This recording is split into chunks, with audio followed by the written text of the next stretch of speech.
प्यारे बच्चों, good morning. आइए आज पहला दिन क्लास 9th का हम लोग पढ़ते हैं नंबर सिस्टम, संख्या पद्धति। क्या पढ़ते हैं? संख्या पद्धति। संख्या पद्धति में आइए हम सबसे पहले बात करते हैं परिभाषाओं की। परिभाषाएं क्या होती हैं? तो पहली चीज जिसको हम लोग क्लास 8 में पढ़े हैं, प्राकृतिक संख्याएं किसे कहते हैं?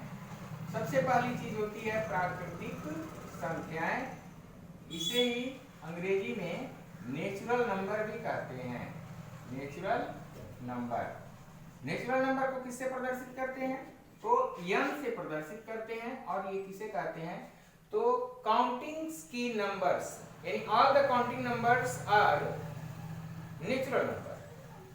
गिनने वाली यानी गिनती की जितनी संख्याएं होती हैं उन्हें हम प्राकृतिक संख्याएं कहते हैं। जैसे 1, 2, 3, 4, 5, 6, 7, 8, 9, ये सभी प्राकृतिक संख्याएं हैं। और इनको हम n से, कैपिटल n से प्रदर्शित करते हैं। जहां कहीं भी कैपिटल n लिखा रहे तो इसका मतलब होता है वह प्राकृतिक संख्याएं हैं। अर्थात काउंटिंग्स की नंबर की जितनी भी होती है संख्याएं उनको हम नेचुरल नंबर यानी प्राकृतिक संख्याएं कहते हैं। हम बात करते हैं एक संख्या रेखा की, जिसे हमने पिछली कक्षाओं में पढ़ा है। इस संख्या रेखा पर हम मान लेते हैं कि यहाँ से हम अपना एक एक कदम गिनना प्रारंभ करते हैं। यहाँ से एक एक कदम गिनना प्रारंभ करते हैं। यहाँ पे हमारा एक कदम या फिर यहाँ पे 0 है, यहाँ से यहाँ तक गए तो एक कदम, फिर ये 2 कदम, 3 कदम, ये 4, ठीक है। इसी को स्टेप भी बोलते हैं, 5 स्टेप, ठीक है। इस प्रकार से हम ये आगे बढ़ते जाते हैं। तो ये जो संख्याएं मिलती हैं इनको हम काउंटिंग नंबर्स को नेचुरल नंबर यानी प्राकृतिक संख्याएं कहते हैं। अब इस प्रकार से अगर हम इसमें जिस बिंदु से चलना प्रारंभ किए थे उसको भी मिला लें, 0 को भी मिला लेते हैं, तो क्या हो जाता है? तो वो संख्याएं हो जाती हैं 0, 1, 2, 3, 4, 5, 6। इस तरह से सभी संख्याएं, पॉजिटिव सभी संख्याएं मिलती हैं। इनको हम पूर्ण संख्याएं कहते हैं। कौन सी संख्याएं कहते हैं? पूर्ण संख्याएं। परिभाषा में हम लोग क्या लिखते हैं? ये पूर्ण संख्याएं हैं। परिभाषा क्या होती है? तो शून्य को प्राकृतिक संख्याओं में शामिल कर देने से प्राप्त संख्याएं पूर्ण संख्याएं कहलाती हैं। शून्य को प्राकृतिक संख्याओं में मिला देने से, शामिल करने मतलब मिला देने से जो संख्याएं प्राप्त होती है उन्हें पूर्ण संख्याएं कहते हैं। पूर्ण संख्याएं। इसी प्रकार आगे है, अगर हम यहाँ से संख्या रेखा पर ही बात करें, यहाँ से इधर चलते हैं तो -2, -3, इस प्रकार से इधर हम देखते हैं निगेटिव नंबर्स मिलते हैं, इधर पॉजिटिव नंबर्स होते हैं और यहाँ बीच में शून्य होता है। इस प्रकार हम कहते हैं कि जितनी भी पॉजिटिव, निगेटिव और शून्य यानी शून्य सहित पॉजिटिव और निगेटिव नंबर्स को मिलाने से हमें पूर्णांक संख्याएं प्राप्त होती हैं। पूर्णांक संख्याओं को z से प्रदर्शित करते हैं, क्योंकि z फॉर होता है जेहलीन, और जेहलीन का अर्थ होता है किसी भी नंबर को काउंट करना, किसी भी चीज को काउंट करना, गिनना। अर्थात ये पूर्णांक संख्या। पूर्णांक संख्याएं क्या होती हैं? तो शून्य सहित समस्त पॉजिटिव और निगेटिव नंबर को पूर्णांक संख्याएं कहते हैं। All the negative and positive numbers, all the negative and positive numbers including 0 are integer, इसे इंटीजर कहते हैं। आगे है, अगर इन्हीं के बीच में हम देखें, ध्यान दीजिए, 1 और 2 के बीच में क्या होता है? 1.5 जिसको हम लोग कहते हैं, तो इसको हम 3/2 भी कहा करते हैं। इसी तरह 2 और 3 के बीच, तो इस प्रकार से प्रत्येक संख्याओं के बीच एक एक भिन्नात्मक संख्या होती है, एक एक हिस्सेदारी वाली संख्या होती हैं, जिन्हें हम लोग परिमेय संख्या भी कहते हैं। कौन सी संख्या कहते हैं? परिमेय संख्या। परिमेय संख्या क्या होती हैं? तो वे संख्याएं जिन्हें P/Q के रूप में लिखा जा सकता है, वे संख्याएं जिन्हें P/Q के रूप में लिखा जा सकता है, परंतु Q 0 नहीं होना चाहिए। केवल Q की बात कर रहे हैं, Q केवल 0 नहीं होना चाहिए, P कुछ भी हो सकता है। तथा P और Q दोनों ही क्या होते हैं? ये पूर्णांक होते हैं। पूर्णांक मतलब पॉजिटिव नेगेटिव कोई भी नंबर्स होते हैं। जैसे अभी हम लोग इस पूर्णांक में एग्जांपल ले लें, -3, -5, -1, 0, 2, 8, ये सभी पूर्णांक संख्याएं होती हैं। ठीक है, आइए एक बार पुनः दोहराते हैं। प्राकृतिक संख्याएं क्या होती हैं? तो जिन संख्याओं से हम गिनना प्रारंभ करते हैं, जिन संख्याओं से कोई भी चीज काउंट की जाती है, गिनी जाती है, उन्हें प्राकृतिक संख्याएं कहते हैं। तथा उन प्राकृतिक संख्याओं में अगर हम जीरो को मिला देते हैं तो हमें पूर्ण संख्या प्राप्त होती है। और संख्या रेखा पर जितनी भी पॉजिटिव और नेगेटिव नंबर्स होते हैं जीरो सहित, यानी शून्य सहित पॉजिटिव और नेगेटिव नंबर्स को मिलाने से हमें पूर्णांक संख्या प्राप्त होती है। जैसे -3, -5, -1, -2, -8, 0, 2, 8, ये सभी। इसके बाद है परिमेय संख्याएं, ऐसी संख्याएं जिन्हें p/q के रूप में लिखा जा सके, p/q के रूप में लिखा जा सके तथा q 0 न हो, जहां p और q क्या है? पूर्णांक है, मतलब इसी में से कोई एक संख्या होगी। इसे किससे प्रदर्शित करते हैं? q से प्रदर्शित करते हैं। और ये कौन सी संख्या है? जैसे मान लीजिए 2/3, -2/5, -3/4, -4/7 या 1/2, ये कोई जरूरी नहीं है केवल माइनस वाला ही, 1/2 या 3/-8 या 4/5, 6/11, इस तरह से कोई भी भिन्नात्मक ऐसी संख्या ले लेते हैं तो इसको हम लोग कहते हैं ये परिमेय संख्या है। आइए इसमें एक छोटी सी बात और करें, भिन्न और परिमेय में क्या अंतर है?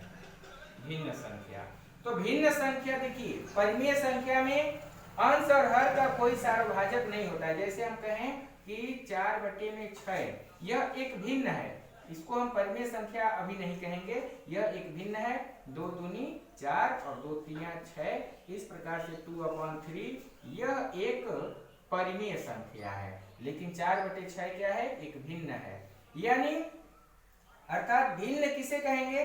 तो भिन्न संख्या परिमेय संख्या की तुल्य होती है, अर्थात तुल्य परिमेय संख्या। जैसे मान लीजिए कहीं लिखा है 4/5 और इसका कह दिया गया इसके 3 तुल्य परिमेय संख्या ज्ञात कीजिए। 4/5 के 3 तुल्य परिमेय संख्या, तुल्य इक्विवेलेंट रेशनल नंबर परिमेय संख्या है। तो 4/5 तो क्या करते हैं? इसमें 2 से गुणा कर देते हैं, 4 दूनी 8, 5 दूनी 10, फिर 3 से गुणा कर दीजिए, 4 तिया 12, 5 तिया 15, फिर 4 से गुणा कर दीजिए, 4 चौको 16, 5 चौके 20। और अधिक ज्ञात करना है तो किसी भी नंबर से आप गुणा करते जाएं और वह हमको जितनी भी तुल्य परिमेय संख्याएं चाहिए मिल जाती हैं। इन्हें ही हम भिन्न संख्या भी कहते हैं। अब हम लोग बातें करते हैं कुछ परिमेय संख्याओं पर आधारित प्रश्नों की। जैसे मान लीजिए कहा जाए कि क्या 0 एक परिमेय संख्या है? क्या 0 एक परिमेय संख्या है? तो आइए जरा हम लोग चेक करते हैं। पहला प्रश्न है ये प्रश्नावली का, 0 एक परिमेय संख्या है? तो एक परिमेय संख्या है कि नहीं, इसके लिए हम देखते हैं। तो 0 के बटे में क्या होता है? कुछ नहीं, जिसके बटे में होता है उसके बटे में कितना होता है? 1 होता है। तो अभी बताया गया है कि दोज नंबर्स यानी वे संख्याएं जिन p/q के रूप में लिखा जाए, जहां p और q क्या हो? इंटीजर हो। इंटीजर का मतलब पूर्णांक हो। अब पूर्णांक में कौन कौन सी संख्याएं आती हैं? तो पूर्णांक में संख्याएं कौन कौन सी? तो 0, -1, 1, 2, -3, -5, 7, इस तरह से नेगेटिव पॉजिटिव सब 0 वगैरह सब आती हैं। तो p और q दोनों इंटीजर हैं, ये देखते हैं दोनों इंटीजर ही हैं। ठीक है, फिर इसमें परिभाषा में आपको बताया गया है q नॉट इक्वल टू 0। तो देख लेते हैं, q 0 के बराबर नहीं, p बराबर 0 है, q बराबर 1 है। इस प्रकार हम कहते हैं, क्या लिखते हैं? इस प्रकार क्या लिखेंगे? क्योंकि q इक्वल टू 0 यानी q is not equal to 0, इसलिए 0 एक क्या है? परिमेय संख्या है। 0 एक क्या है? परिमेय संख्या है।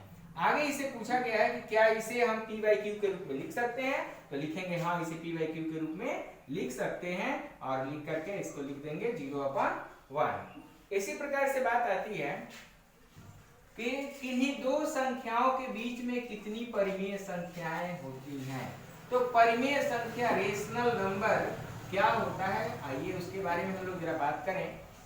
रेशनल नंबर दो संख्याओं के बीच में कितनी संख्या होती है। हमने अभी संख्या रेखा की बात किया क्या, तो आइए ये हमारी संख्या रेखा है, यहाँ पे 1 0, यहाँ पे मान लेते हैं -1 2 3 4 इस तरह से। अब जरा ध्यान दीजिए, 1 और 2 के बीच में जैसे मैंने अभी कहा कि कितनी संख्याएं होती हैं, तो इसको हम जरा अच्छी तरह से समझने के लिए कह देते हैं कि मान लीजिए 1 सेंटीमीटर है और ये 2 सेंटीमीटर है, तो इसके बीच में छोटी छोटी लाइनें खींची होती हैं और ये बड़ा सा खींचा होता है, इसका मतलब 1.5 होता है। इस प्रकार से 1 सेंटीमीटर और 2 सेंटीमीटर के चिन्हों के बीच हम क्या पाते हैं, 1.1 होता है, 1.2 होता है, 1.3 होता है, 1.4 होता है, 1.5 होता है। इस तरह से करते करते 1.9 और उसके बाद से 2.0 हो जाता है। अब हम फिर बात करें 1.1 और 1.2 के बीच, तो कितना हो जाएगा, 1.10, 1.11, 1.12, 1.13। इस तरह से आगे लास्ट में जाते हैं हमको क्या मिलेगा, तो 1.20।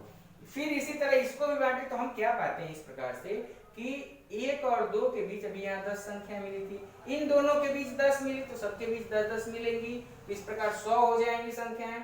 फिर उनके बीच 10-10 मिलेंगी तो 1000 हो जाएंगी। इस तरह हमें संख्याएं प्राप्त होती रहती हैं। इसलिए कहा जाता है कि किन्हीं दो परिमेय संख्याओं के मध्य, किन्हीं दो संख्याओं के मध्य अनंत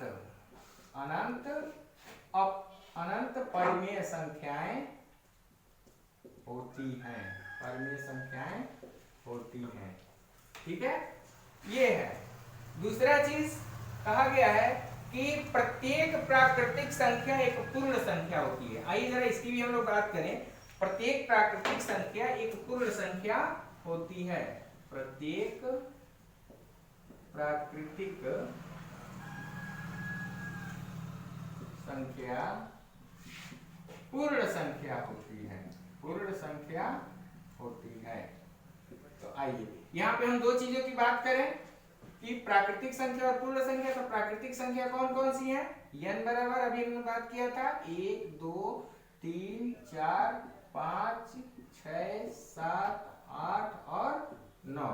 ठीक है, इसी तरह पूर्ण संख्याओं की जब हम बात करते हैं तो पूर्ण संख्याएं कौन कौन सी होती हैं, तो पूर्ण संख्याओं में आपको बताया गया है कि इसी में 0 को बस शामिल कर देना है। तो 0 1 2 3 4 5 6 7 8 9 डॉट डॉट। अब जरा ध्यान दीजिए, प्रत्येक प्राकृतिक संख्या पूर्ण संख्या है, एक इसमें है, ये दो है, सभी है। तो इस प्रकार से हम लिखते हैं कि हाँ ये कथन सत्य है कि प्रत्येक प्राकृतिक संख्या पूर्ण संख्या होती है। ठीक है, तीसरी चीज क्या होती है इसकी, तीसरी चीज क्या है, तो प्रत्येक पूर्णांक एक पूर्ण संख्या होती है। प्रत्येक पूर्णांक पूर्ण संख्या होती है, लेकिन यह गलत है। प्रत्येक पूर्णांक एक पूर्ण संख्या नहीं होती है।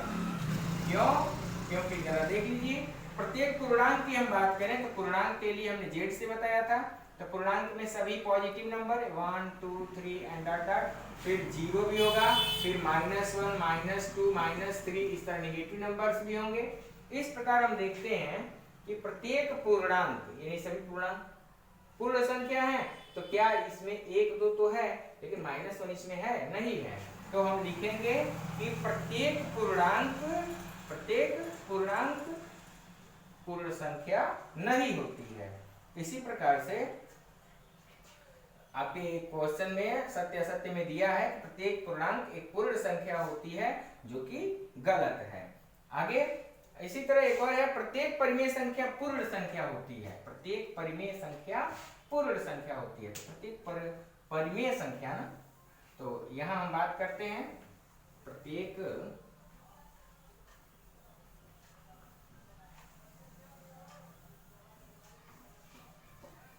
परिमेय संख्या की बात करें तो प्रत्येक परिमेय संख्या को किससे प्रदर्शित करते हैं, q से।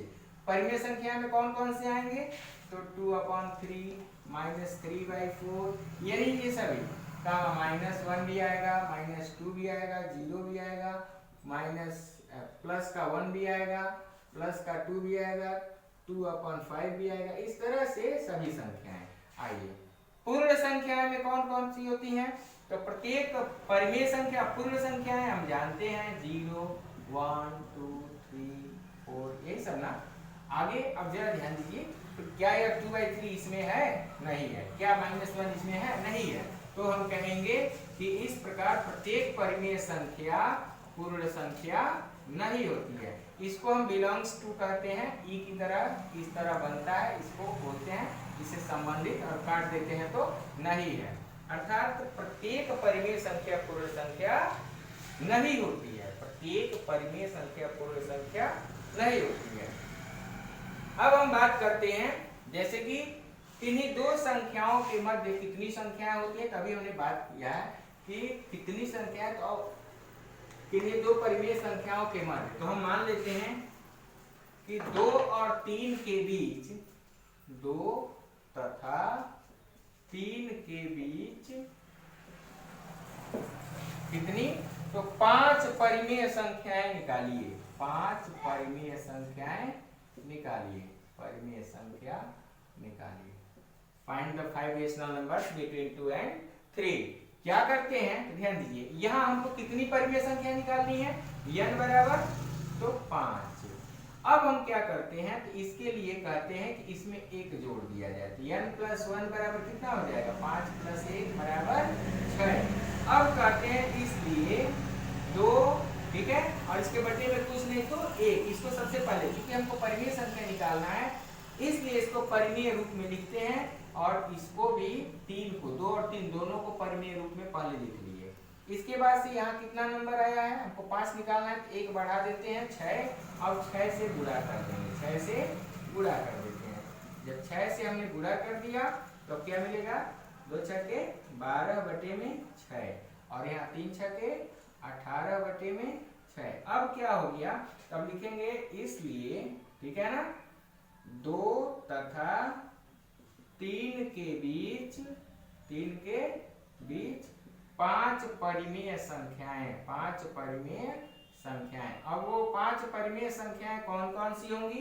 तो देखिए 12/6 और 18/6 के बीच में जितनी संख्याएं हैं, जैसे 13/6, फिर 14/6, 15/6, 16/6, 17/6।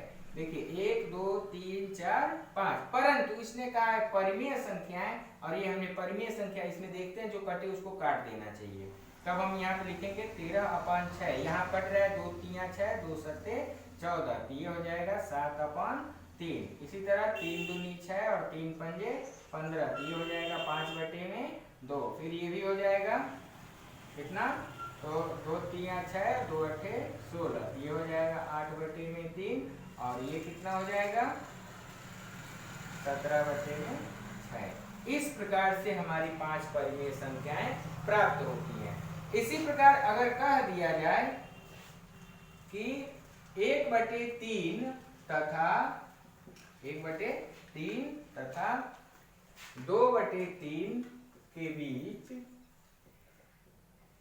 4 परिमेय संख्याएं ज्ञात कीजिए। 4 परिमेय संख्याएं ज्ञात कीजिए। तो सेम इसी तरह सारा वर्ग इसी तरह होगा। आइए एक बार इसको भी देख लेते हैं।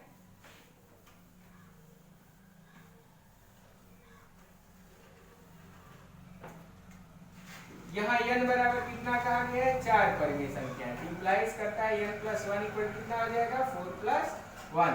अब हम इसको क्या करते हैं, लिखेंगे इस, चूंकि 1/3 और 2/3 के मध्य हमको निकालना है। अब इन दो संख्याओं के बीच हमें 4 परिमेय संख्या निकालनी है, तो 4 + 1 बराबर कितना हो गया है यहाँ पे?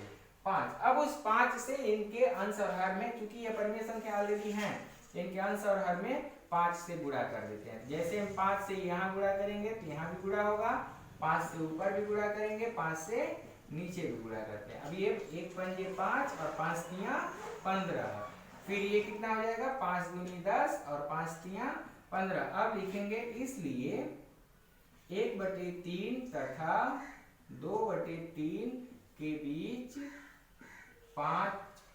4 परिमेय संख्याएं। 4 परिमेय संख्याएं कौन कौन सी होंगी?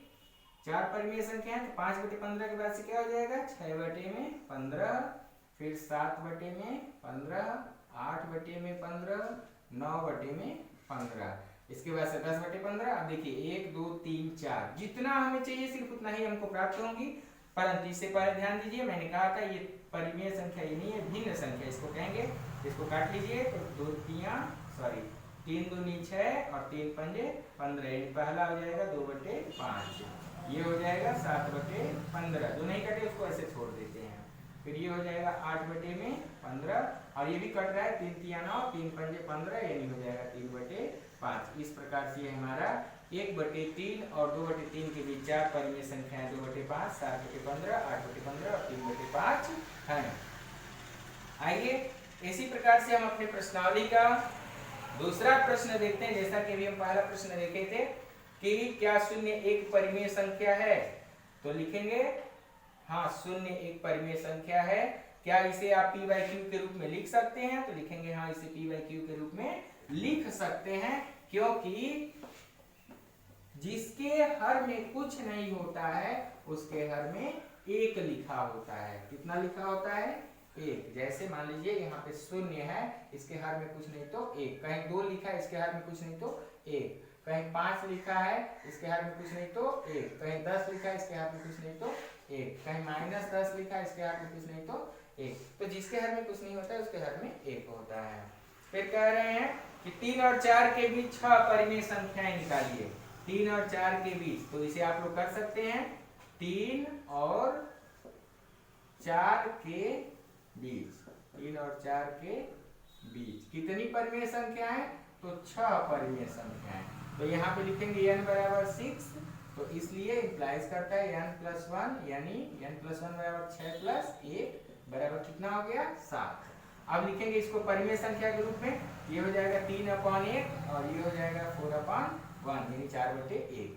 अब क्या 7 से ऊपर भी गुणा कर देंगे और 7 से नीचे भी गुणा कर देंगे। 7 से ऊपर भी, 7 से नीचे भी। 3 7 21/7 और यहाँ हो जाएगा 4 7 28/7। अब लिखेंगे इसलिए 3 और 4 के बीच 3 और 4 के बीच 6 परिमेय संख्याएं। 6 परिमेय संख्याएं कौन कौन सी हो जाएंगी? 6 परिमेय संख्याएं।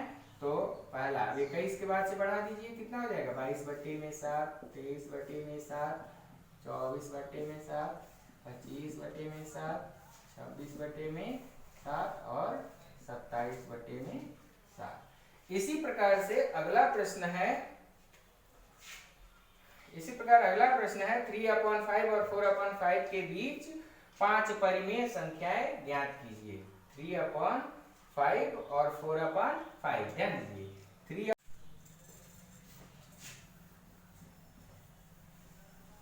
इसी प्रकार अगला प्रश्न हम देखते हैं कि 3/5 और 4/5 के बीच 5 परिमेय संख्याएं ज्ञात कीजिए। तो 3/4 कितना? 3/4 और 3/5 और 4/5 के बीच क्या करेंगे? अब तो n बराबर कितना हमको ज्ञात करना है? 5 परिमेय संख्याएं। तो n+1 बराबर कितना हो जाएगा? 5 + 1 यानी 6। ठीक है। अब लिखेंगे इसलिए 3/5 में 3/5 और ये 4/5 क्या करेंगे? 6 से ऊपर गुणा कर देंगे, 6 से नीचे गुणा कर देंगे। ठीक है। अब इसके बाद से जो मिला 6 तियां 18 और नीचे 6 पंजे 30 और 6 चौके 24, नीचे 30। अब लिखेंगे इसलिए क्या? 3/5 और 4/5 के बीच 5 परिमेय संख्याएं। 5 परिमेय संख्याएं कौन कौन सी होंगी? 5 परिमेय संख्याएं। तो 18 और 24 के बीच की सभी संख्याओं को ले लीजिए। 18 के बाद से क्या हो जाएगा? 19/30, 20/30, 21/30, 22/30 और 23/30 24/30 तो इसी में है। अब ध्यान दीजिए 1 2 3 4 5 5 परिमेय संख्याएं कहा गया था 5 है। तो इस प्रकार अब देखें तो हमारा आंसर हो जाएगा 19/30 का ये 0 से 0 कट जाएगा 2/3 यहाँ 3 दाह में 30 और 3 सत्ते 21 ये हो जाएगा 7/10 ये कितना होगा 2 11 22 और 15 दूनी 30 यानी 11/15 और ये हो जाएगा 23/30 ये हमारा आंसर होगा। तो प्यारे बच्चों आपके लिए 2 प्रश्न मैं अपने पास से दे रहा हूं 4 और 5 के बीच 4 और 5 के बीच 7 परिमेय संख्याएं ज्ञात कीजिए। कितनी परिमेय संख्याएं 7 परिमेय संख्याएं ज्ञात कीजिए आपका पहला प्रश्न है। दूसरा प्रश्न है 6 और 7 के बीच 6 और 7 के बीच 3 परिमेय संख्याएं ज्ञात कीजिए। 3 परिमेय संख्याएं ज्ञात कीजिए। और तीसरा प्रश्न है 4/5 तथा 4/5 ना लीजिए 4/7 और 3/7 के बीच 6 परिमेय संख्याएं ज्ञात कीजिए। 6 परिमेय संख्याएं ज्ञात कीजिए। चौथा प्रश्न है 2/17 और 1/17 या 3/17 के बीच 10 परिमेय संख्याएं ज्ञात कीजिए। ये प्रश्न आप लोगों के लिए है अरे बच्चों। इसके आगे है कह रहे हैं सत्य और असत्य कथन दीजिए। कह रहे हैं प्रत्येक प्राकृतिक संख्या पूर्ण संख्या होती है। तो आप इसको लिख देंगे कि प्रत्येक प्राकृतिक संख्या पूर्ण संख्या होती है जैसा अभी पीछे बताया गया है। अगर समझ में नहीं आया तो वीडियो पीछे करके देख सकते हैं। प्रत्येक प्राकृतिक संख्या पूर्ण संख्या होती है लिख देंगे हाँ प्रत्येक प्राकृतिक संख्या क्या होती है तो पूर्ण संख्या होती है। अर्थात प्राकृतिक संख्या n में जो होता है 1 2 3 यह w में भी पाया जाता है। ठीक है। इसी प्रकार अगला है प्रत्येक पूर्णांक एक पूर्ण संख्या होती है लिखेंगे ऐसा नहीं होता है प्रत्येक पूर्णांक क्योंकि पूर्णांक संख्याओं में ऋणात्मक संख्याएं होती हैं इसलिए वो पूर्ण संख्याएं नहीं होती हैं। इसके कारण में जो मैं बोल रहा हूँ वही लिख देंगे क्योंकि ऋणात्मक संख्याएं पूर्ण संख्याएं नहीं होती हैं। और प्रत्येक परिमेय संख्या पूर्ण संख्या होती है तो लिखेंगे परिमेय संख्याओं में ऋणात्मक भी होते हैं तथा भिन्नात्मक भी होते हैं जो पूर्ण संख्याएं नहीं होती हैं। अरे बच्चों आज के वीडियो में बस इतना ही। इन प्रश्नों को आप लोग सॉल्व करेंगे इसका आंसर हमें कमेंट में जरूर बताएंगे ताकि हमको लगे कि हाँ आप कर पा रहे हैं। ठीक है। और आगे की वीडियो नेक्स्ट डे देखते हैं। Thank you.